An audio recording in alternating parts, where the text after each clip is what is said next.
This video will cover section 3.3, increasing and decreasing functions, and the first derivative test, which we'll talk about what that means later.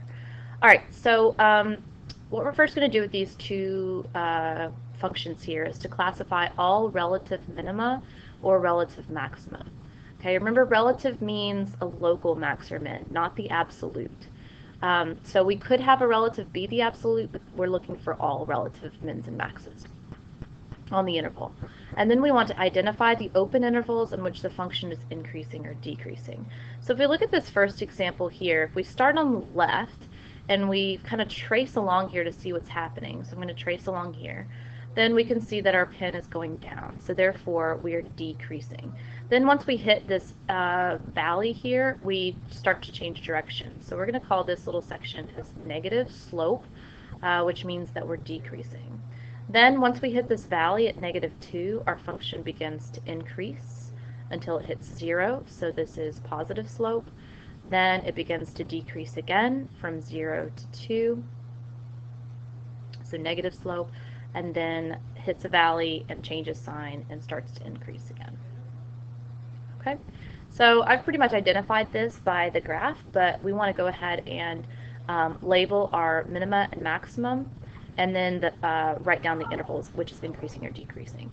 So right here at -2, that's a minimum, a relative minimum, and then here we have a relative maximum, and here again we have another relative minimum. And if you look at what happens with the derivative or the slope before the minimum, it's negative, and then at the minimum it changed to positive. Maximum, we change from positive to negative, and then again from negative to positive at a minimum. And what's happening here at each of these sign changes, if you look at the derivative here, all those derivatives have a slope of 0. So we go from negative to 0 slope to positive slope, positive to 0 slope to negative slope. Okay, so that's where mins and maxims can. All right, so now to identify increasing and decreasing intervals. So our function is increasing on the interval from -2 to 0, and then that unioned with the interval from 2 to infinity. And then our function is decreasing on the interval from -infinity to -2, unioned with the interval from 2 to, nope, that was just kidding, that's the positive, so that's the interval from 0 to 2. Okay, so what I want you to do now is to pause the video. I want you to do 2 on your own. Okay, so hopefully this is what you got for number 2. So if you look at this one, this is a little bit different than the other one in that we have this vertical asymptote along x equals -1. And you see that we don't have a sign change here. We're negative, and then after the asymptote, we're still negative after that. So if you look at when we're decreasing from -2 to -1, and then it stops at -1. At -1, the function is neither increasing nor decreasing or 0. So you have to split this up. You cannot say that the function is decreasing from -2 to 0. It's decreasing from -2 to -1, and then it picks back up from -1 to 0. Okay? Moving right along. So now we talk about the test for increasing and decreasing. So we looked at this in a graphical sense, and now we need to look at it a little bit more formally in an analytical sense. So if we look at the test for increasing and decreasing, so if we have a function and we want to know when the function is increasing or decreasing, just what we saw in the pictures above, if the function is, or the derivative of the function is greater than or equal to 0. So that is if our slope, so the derivative is representative of the slope of a function. So if the slope is positive, then the function is increasing. If the slope, or f prime, is negative, then the function is decreasing. And then if the slope is equal to 0, then we know that the function is a constant. Okay?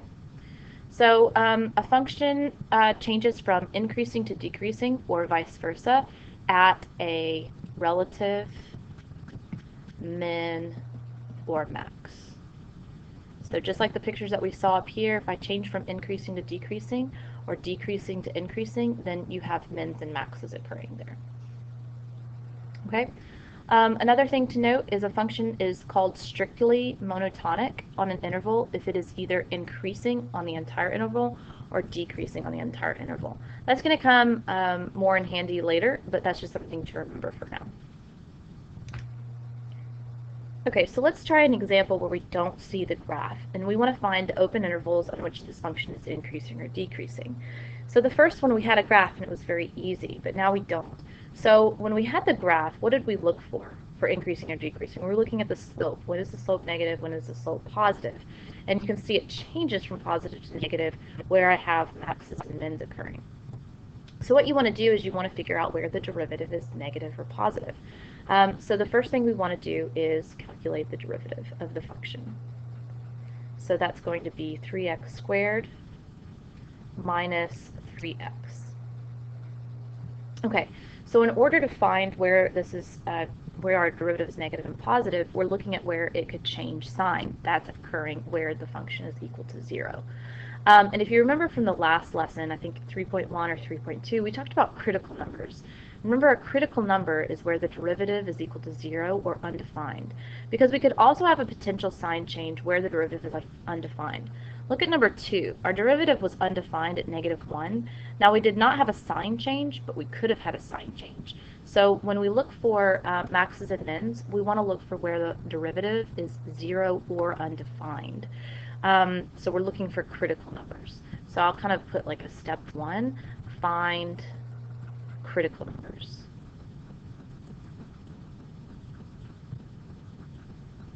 Again, I don't know what's wrong with my pen. I apologize. All right. So if we look at this derivative, when is that equal to 0 and when is this undefined? Now this is just a polynomial, and polynomials are not going to be undefined. So we only care about when this is equal to 0. So we're going to factor out 3x. So we get x minus 1, or 3x times x minus 1 equals 0. And then if you set both of those equal to 0, you get x equals 0 and positive 1. Now, these are just candidates for where I change sign. So what you have to do next is to create a sign chart. This is different than the absolute extrema where we evaluated at 0 and 1. That doesn't tell me anything about a sign change. So I'm going to create a sign chart for f prime. So I'm going to put all the places, or all my critical numbers, 0 and 1. And I know that the slope here is 0 and the slope here is 0. So what's happening on either side? So I could be a hill here or a valley here, so we're going to see what happens. So what you want to do is come up with, and you've probably done this in pre-cal, is I'm going to look at values inside these intervals. So from the interval of negative infinity to 0, I'm going to test a value.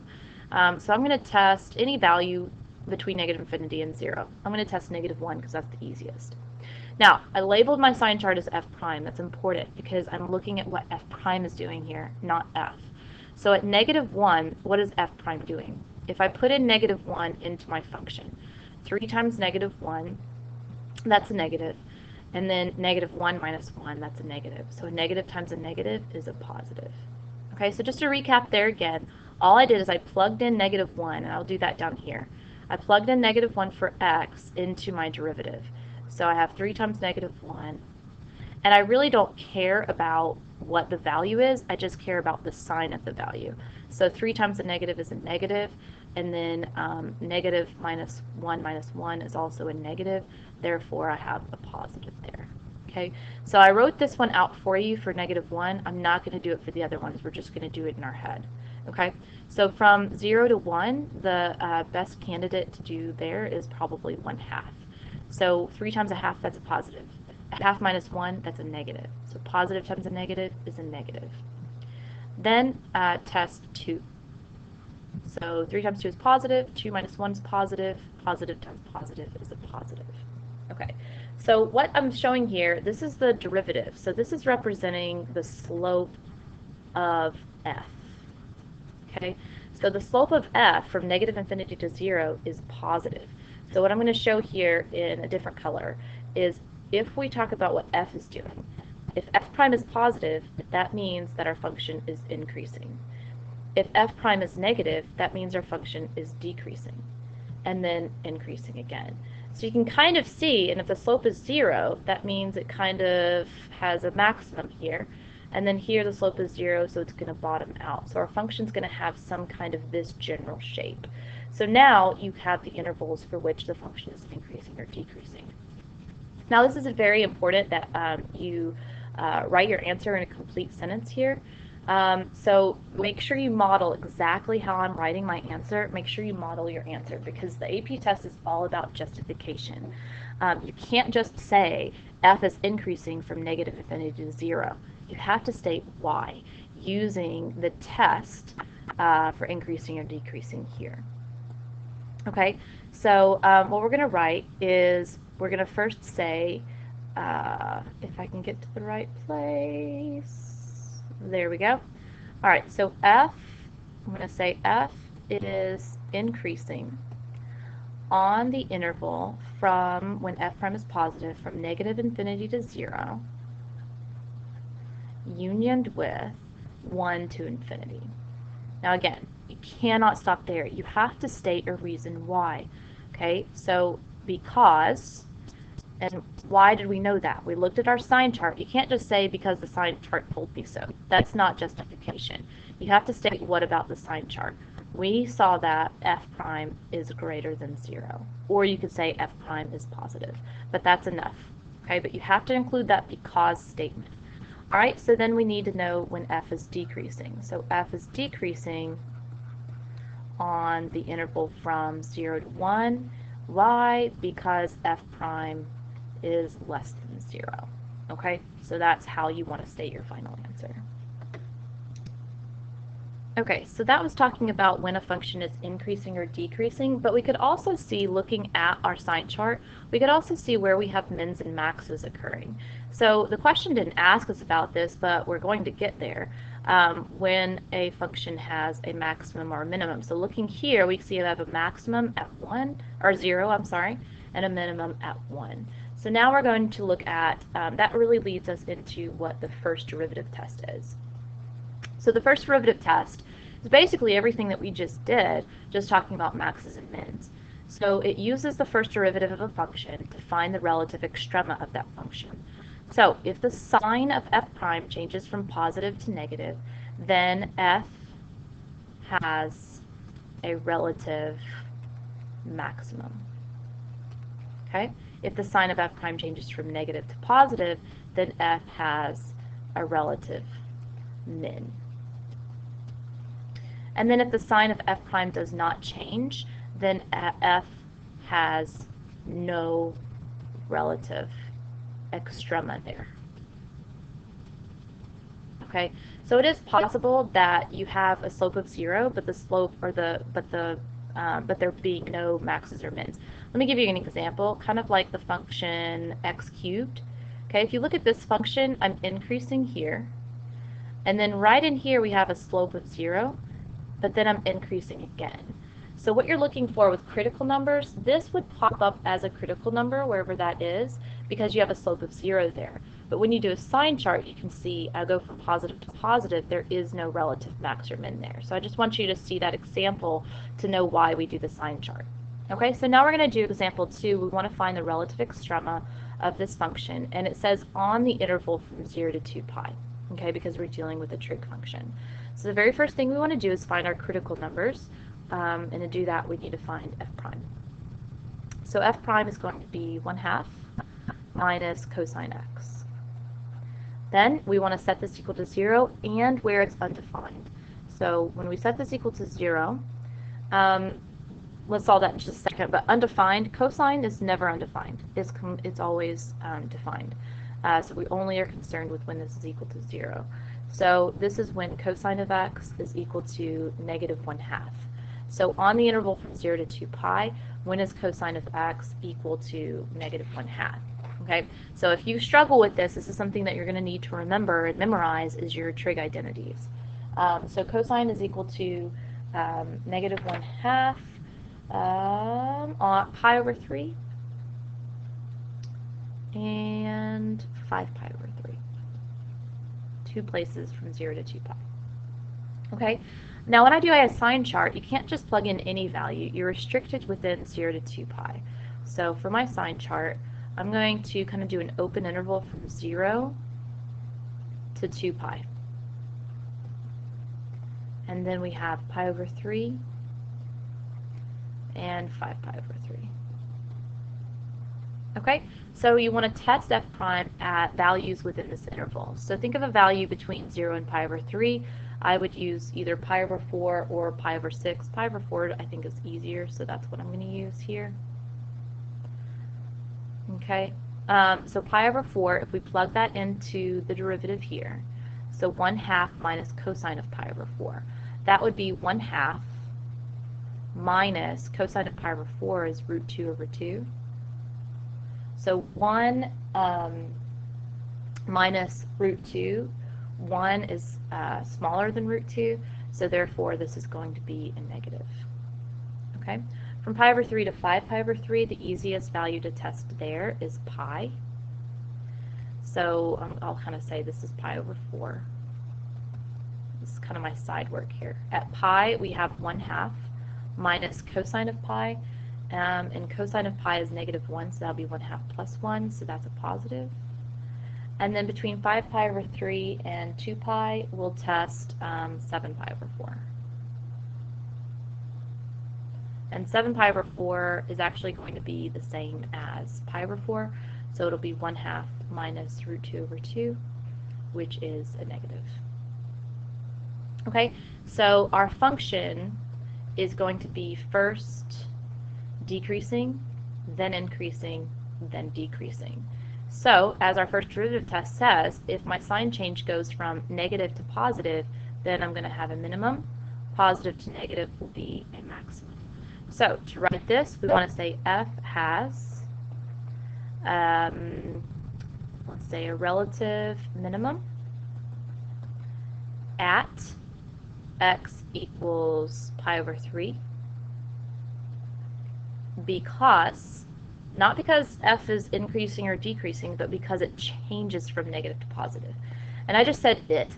You can never, ever, ever use it in calculus. You have to state what it is. So what changes from negative to positive? F prime. So that's important. You can't say it or the slope. It's too generic.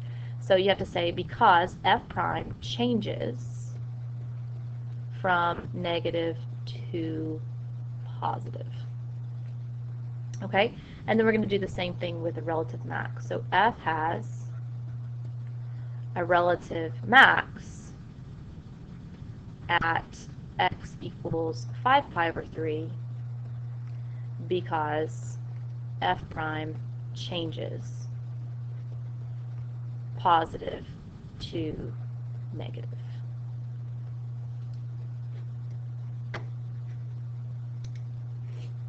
Okay, for our last example, we're going to look at one that's just a little bit different. So what I want you to go ahead and do, pause the video, try it on your own, take the derivative, and then see if you can find the critical numbers. So pause it, and then pick it back up. Okay, hopefully this is what you got for the derivative. I want to clean up this derivative, and then I want to think of when this derivative is equal to 0, and also undefined. This is actually the first example where we would consider our function being undefined. Because it is undefined, actually, at certain values. So we are equal to 0 when the numerator is equal to 0. So we're equal to 0 when 4x is equal to 0 when x equals 0. Okay? And then in the denominator, since we have a denominator now, we're undefined when the denominator equals 0. So we're undefined when the denominator equals 0, or x squared minus 4 equals 0, which is at plus and minus 2. So we have 3 critical numbers that we're going to have to test: -2, +2, and 0. So what I want you to do again, pause the video, do a sign chart, and see what you get. Okay, here's the sign chart that I got. I am not going through testing the values with you, but hopefully you did that yourself. So I would test -3, plug it into your derivative, see what you get, positive or negative. -1, +1, +3 to test. Now, don't be fooled by thinking it's just going to go back and forth, negative, positive, because as I showed you, I think it was here, right here in this example, we could have a critical number where the sign does not change. So make sure you test every single value. All right, so again, pause the video, and I want you to write your final conclusion statements. Okay, so here's my final conclusion statements. So make sure yours matches mine, including the because. So that is finding increasing and decreasing and max and mins for a function.